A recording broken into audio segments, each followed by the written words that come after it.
Bonjour, c'est Joël Bernard de moncoachdegolf.com. Alors aujourd'hui, je voudrais vous partager une technique de pro pour gérer votre stress sur le parcours. En effet, le stress, lorsqu'on joue, va être plus ou moins important en fonction, on va dire, du niveau d'implication que vous avez dans votre golf. Ok, si vous jouez comme ça occasionnellement, juste pour vous faire plaisir, il y a peu de chances que vous soyez extrêmement stressé. Si en revanche, vous avez de gros objectifs, si en revanche, vous avez envie de progresser, d'atteindre un certain niveau, etc., et que vous vous impliquez sincèrement, eh bien là, vous allez être très souvent de plus en plus sujet au stress puisque eh bien, le golf pour vous c'est important, c'est votre passion et du coup il va venir souvent gâcher un petit peu les choses. Et comment il apparaît ce stress? Eh bien, clairement, la première chose qu'on va, enfin, le premier critère, ça va être par exemple lorsqu'il y a un danger entre guillemets. Ça peut être un hors limite. Par exemple, si vous êtes du style à slicer, vous arrivez au départ du 1, il y a un énorme hors limite à droite, tout le long. Et bien là, vous vous dites, enfin, automatiquement, ça va être source de stress. Si vous n'êtes pas encore, on va dire, vraiment assuré au niveau de votre contact de balle, lorsqu'il va y avoir un obstacle d'eau, un énorme obstacle d'eau devant le green, eh bien, ça peut générer du stress. Ça peut être tout simplement le fait de vous présenter au départ du premier trou. Vous êtes à une compétition importante et eh bien là, ça va générer forcément du stress. Ça peut venir sur les 2-3 derniers trous. Vous avez une bonne carte entre les mains et là, il s'agit de ne pas tout gâcher. Ça peut être le simple fait qu'il y ait du public. Au 1, vous arrivez par exemple un dimanche à 14h, il y a la blinde de monde et les gens au départ, tout le monde vous regarde. Ça peut générer du stress. Ça peut être le fait de jouer avec un partenaire qui est 2 fois mieux classé que vous, etc. etc. Donc dans ce contexte-là, ce qui peut arriver, notamment si vous n'êtes pas du profil compétiteur, eh bien, c'est que vous risquez de perdre vos moyens. D'accord ? Quelqu'un qui est dans un profil compétiteur, lui, en général, il va être plus performant lorsque ce stress va commencer à apparaître. Bien sûr, jusqu'à un certain niveau. C'est-à-dire que si le niveau de stress augmente trop, là, il va réagir comme, entre guillemets comme les autres.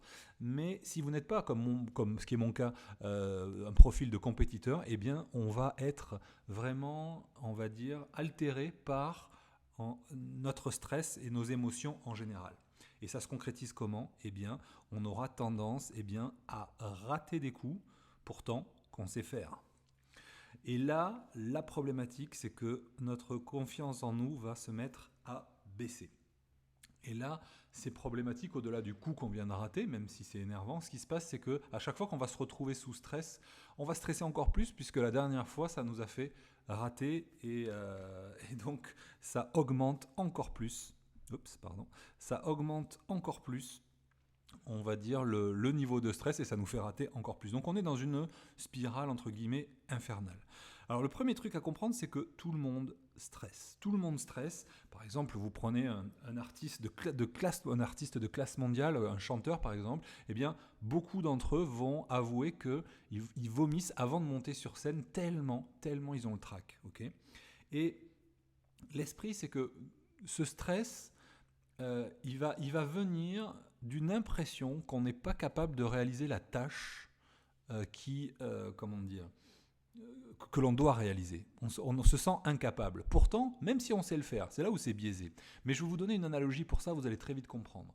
Si je vous mets une planche d'une dizaine de mètres, de 30 centimètres de large, hein, ça c'est une analogie que j'ai lue dans le superbe livre Jouer au golf sans viser la perfection de Bob Rotella. Il explique ça justement pour mettre en avant l'importance des émotions. Et ça, l'importance des émotions, et je reviens après sur cette analogie, mais l'importance des émotions, elle est souvent laissée de côté, alors que ça a un impact énorme. Hein, vous allez voir avec cette analogie de la planche. C'est pour ça que moi, dans la formation, pour ceux qui l'ont suivi, et je sais que beaucoup d'entre vous l'ont suivi ici, les secrets d'un swing régulier, dans le programme de chaque mois, je vous mettais systématiquement des exercices sur les émotions, la plupart du temps sur la base de la cohérence cardiaque. Pour ceux qui ont suivi l'académie Mon Coach de Golf, pour ceux qui viennent de rejoindre le nouveau programme Régularité Express 2.0 avec la technique du bouclier, à chaque fois qu'on est dans une notion de régularité ou de performance, la gestion des émotions est juste essentielle. Voilà, ça c'était une petite parenthèse que je souhaitais faire et je reviens à mon analogie maintenant de la planche. Donc vous avez une planche de 10 mètres, de 30 cm de large qui est posée au sol. Je vais vous demander de traverser, de marcher sur cette planche tout du long. a priori, 99% des gens qui vont le faire vont y arriver et vous allez y arriver. Okay. Maintenant, imaginez que cette planche soit placée à 15 mètres de hauteur, d'accord, entre deux immeubles. Et là, je vous dis, allez-y, traversez. Et là, ce qui va se passer, c'est que votre cerveau, il va y avoir ce qu'on appelle un biais de perception, mais qui n'est pas un biais, qui n'est pas un biais. Le biais de perception, il est plutôt sur le parcours de golf, parce que là, dans cette notion de planche à 15 mètres du sol, le cerveau, bim, tout de suite, il y a tous les voyants qui se mettent au rouge en disant si tu tombes, tu meurs. Et lui, son objectif, c'est nous maintenir en vie, d'accord, avec l'instinct de survie. Et donc, c'est ce qu'on appelle le cerveau reptilien. Lui va envoyer des signaux pour nous dire hey, stop là, tu traverses pas là, tu vas mourir. Et donc, pour certaines personnes, ce sera impossible de traverser. Pour les plus, entre guillemets, ce qu'on appelle courageux, puisque après, où est le courage là-dedans, puisque parfois certains n'évaluent pas bien le danger. Bon, ça c'est une parenthèse, je vais m'échapper là du sujet, mais l'esprit, enfin, ça reste sur le même thème, mais je risque d'aller trop loin si je pars sur ce sujet-là. L'esprit, c'est que si vous tentez d'y aller malgré tout, je ne sais pas, parce que vous devez aller récupérer, sauver votre enfant qui est dans une pièce qui est en train de prendre feu, j'en sais rien. Donc vous devez y aller, mais qu'est-ce qui va se passer ? Il va y avoir une crispation qui va vous pousser à analyser presque chaque pas pour ne pas faire d'erreur, pour ne pas tomber. Et ça, c'est ce qui se produit lorsqu'on joue. On va être, quand on est trop stressé, dans la suranalyse souvent, et la plupart du temps, ça se concrétise même en amont par de la crispation. Et cette crispation, elle va altérer non seulement le rythme, c'est-à-dire votre capacité à enchaîner les phases de votre swing, mais aussi le release, c'est-à-dire, vous savez, ce fameux moment où on relâche le club, et si on est crispé, forcément, ça le retarde, ça crée des tops, ça crée des balles complètement à droite. Et dans mon cas, c'est peut-être votre cas aussi, c'est mon corps qui se bloque. C'est pas tellement, je reste relâché au niveau des bras et des poignets, mais mon corps se bloque, ce qui crée des hooks. Donc sous stress, je sais que je fais des hooks, donc évidemment, j'en tiens compte. Voilà, tout ça pour vous dire que tout le monde stresse. Et ceux qui arrivent à bien jouer sous stress, c'est pas des gens qui stressent moins que les autres, c'est tout simplement des gens qui utilisent des techniques spécifiques. Et particulièrement les pros qui sont habitués à jouer de l'argent. Enfin, ils ne jouent pas de l'argent, ils jouent pour gagner leur vie. Et au-delà de ça, la plupart, souvent les meilleurs, jouent pour les titres et pour, on va dire, marquer l'histoire. Et notamment, on va parler de Tiger. Je vais vous montrer que lui utilise une technique, et c'est celle-là que je vais partager avec vous, spécifique, notamment lorsqu'il est en tête des majeurs. Est-ce que vous avez remarqué qu'il utilise à chaque fois la même stratégie de jeu? Et justement, la technique que je vais vous présenter, c'est une notion de stratégie. Oui, on va jouer sur la stratégie pour faire descendre le stress. On va jouer sur 3 critères. Et vous allez voir que Tiger fait ça exactement. Mais tiens, je vais le dérouler en prenant l'exemple de Tiger. La première chose que je vous conseille de faire lorsque vous êtes sous stress, c'est d'agrandir votre cible. Vous allez agrandir votre cible. Je vous donne un exemple. Admettons, nous avons ici un green, d'accord, comme ceci, paf. Nous avons un drapeau, hop, qui va être ici, d'accord, collé à gauche. Et ici, nous avons un bel obstacle d'eau. D'accord ? Donc, moralité, le danger, évidemment, il est très facilement identifiable. Il est ici. Donc, qu'est-ce que je vais faire pour m'enlever du stress ? Eh bien, je vais tout simplement choisir une zone qui va, ici, m'éloigner on va dire, du danger. C'est-à-dire que ma cible va être le fond du green à droite, quitte à me laisser un putt de 12 mètres, d'accord ? Mais il vaut mieux un putt de 12 mètres que rentrer ici, ensuite prendre l'axe et venir me dropper là, par exemple, avec encore un coup ultra compliqué, plus la pénalité, bref. Même si je prends 3 putts là, ça sera toujours mieux que de se mettre dans l'eau, d'accord ? Et à 12 mètres, c'est pas sûr que je prenne 3 putts. Donc voilà l'idée, c'est que vous allez prendre une cible qui vous permette d'avoir une bonne marge de sécurité, d'accord ? On va appeler ça une cible safe. Voilà la première chose. au niveau stratégie, on élargit la cible. La deuxième chose, c'est qu'on va choisir une trajectoire safe. C'est quoi la trajectoire safe?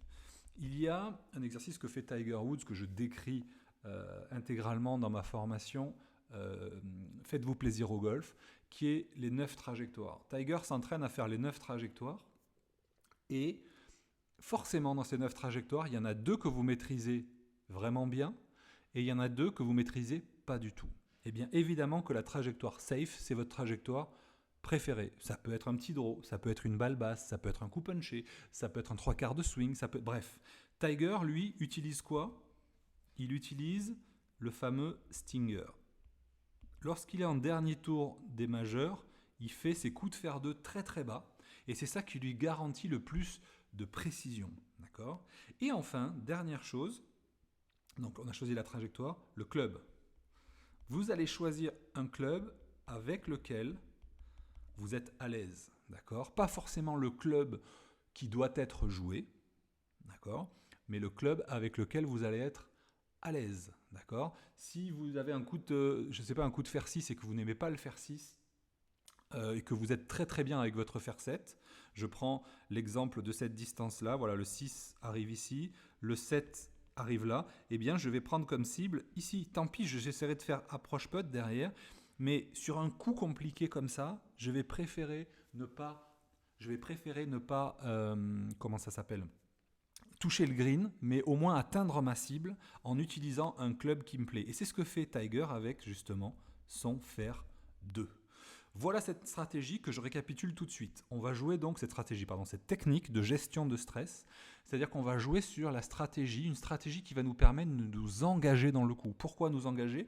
Parce qu'on a choisi une cible qui est plus large. Mais en réalité, comme elle est plus large, eh bien on va se sentir plus en sécurité et plus à même de s'engager. Ensuite, on va choisir une trajectoire qu'on maîtrise le mieux. Et enfin, un club avec lequel on est à l'aise.